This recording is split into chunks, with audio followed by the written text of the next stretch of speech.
Okay, I turned the camera off for this second video because for some reason it wasn't wanting to work and I did not want to have to restart my computer again. Hopefully, you're kind of getting the hang of going from decimal to percent, percent to decimal, and just understanding that a percent is always out of 100. It could be a test score, it could be battery charge, it could be a discount on an item that you're purchasing. What we're going to talk about now is being able to throw in that fraction form, okay? And this is where it gets slightly harder, but not impossible, okay? So I want you to find, well, first of all, I'm just going to quickly review 45. If I look at 45%, I can put that over 100 and turn it into a fraction really, really quickly. Okay, so that's kind of a no-brainer. The idea of this is that once we have all of these, let me find the right color here. Once we have all of these percents, okay, if we understand that percents are always out of 100,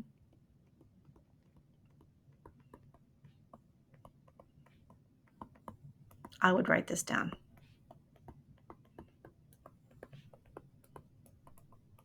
Or per 100. Okay, then we can take any of these numbers, turn it into a fraction by putting it over 100. Okay, now this is going to help a lot of you understand what a fraction is or the relationship between a fraction and a percent. Okay, we'll take care of that one in a moment.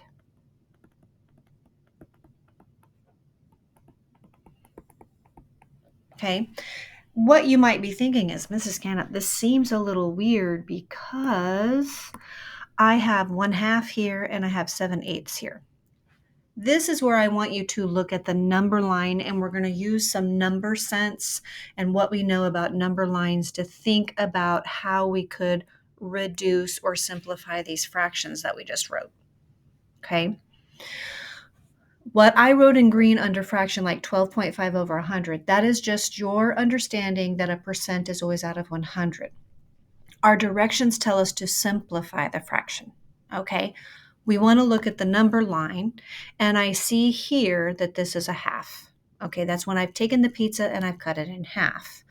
Well, what happens when I cut 1/2 in half again? How many pieces do I have? 1, 2, 3, 4. So then we could say that these are fourths. Okay, we cut them into fourths. So this is 1/4. 2/4 or 1/2. This one here would be 3/4 that I'm writing in purple. Okay. If you look real hard at those numbers, you can see that you can probably simplify 25 over 100 into 1/4. Okay. 25 divided by 25 is 1. 100 divided by 25 is 4. So just think that through. It's the same idea. If I divide 75 divided by 25, I get 3. 100 divided by 25 is 4. Okay, look at this relationship right here. 1 times 2 is 2. 2 times 2 is 4. That's what we have learned with equivalent ratios, equivalent fractions. It's the same thing here. We have more cuts in our number line, don't we? They also cut it here, here, here, and here. So we took the fourths and we cut them in half again.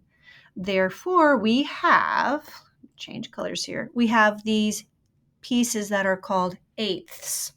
So this purple one would be 1/8. 2/8 would be the same thing as 3/4. This would be 3/8. 4/8 would be 1/2. 5/8 would be this weird number. 6/8 would be this, and then 7/8 right on target with 7/8. Okay, we can use the number line and what we know about cutting that up into pieces to help us figure out the lowest term of the fraction. Now, here's the real kit and caboodle that you have to know is, well, Mrs. Canupp, how do I take 1/2 and change it into a decimal? Some of you, when you have a calculator with you, if you know that that fraction bar means division, you can literally put 1 divided by 2 in your calculator. But what if you can't do that? What if you are asked a question like this and you do not know how without your calculator? Well, let's use the butterfly, okay? What do we know about percents? They're always over 100. So remember that opening thing on video 1 right here? We're going to use this same idea. Okay, I'm going to squeeze it in down here. What over 100 equals 1/2? Okay, multiply, divide, and I bet you're going to get 50. So it's 50%. Doesn't that make sense? It's halfway through. Well, how do you get halfway to 100? 50. Now what did we already practice? Changing a percent to a decimal, I move it once, twice to the left. Okay, let's try 7/8. 7 over 8 equals what over 100? We're going straight to the percent. Multiply, divide. So in my handy dandy calculator, I'm going to take 7 times 100, which is going to be 700, and I divide it by 8, which is 87.5. So I know this is 87.5%. Changing it, I'm following my rule, percent to decimal, move it twice to the left. I'm dividing by 100, so I know my decimal is that. Okay, don't drop off any of the numbers. Now, your task is to, first of all, I believe our numbers are all the same on this, but please double check yourself. Then you're going to go back to these pages and finish up anything in here and in here that you did not already have, because there's going to be some missing places just doing the fraction and the division. Okay?